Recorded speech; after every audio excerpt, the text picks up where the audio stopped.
کہ انسان کو امارت کا، عہدے کا طلبگار نہیں ہونا چاہیے۔ انسان کو عہدے کا، مجھے فلاں بیج لگ جائے، میرے نسبت کے ساتھ فلاں نام لگ جائے۔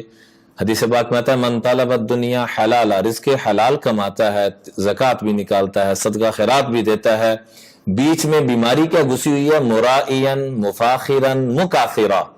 میں سب سے بڑا شہر سیالکوٹ کا مالدار بن جاؤں، میری واہ واہ ہو جائے، میرا چرچا ہو جائے، میرے پاس مال ہو، پتہ لگے کہ فلاں صاحب جا رہے ہیں، تو فرمایا لقی اللہ وہو علیہ غضبان، یہ 100% حلال کمانے والا، زکوٰۃ نکالنے والا، صدقہ خیرات کرنے والا، جب اللہ سے کل قیامت میں ملاقات کرے گا، اللہ اس کے چہرے کو دیکھیں گے بھی نہیں۔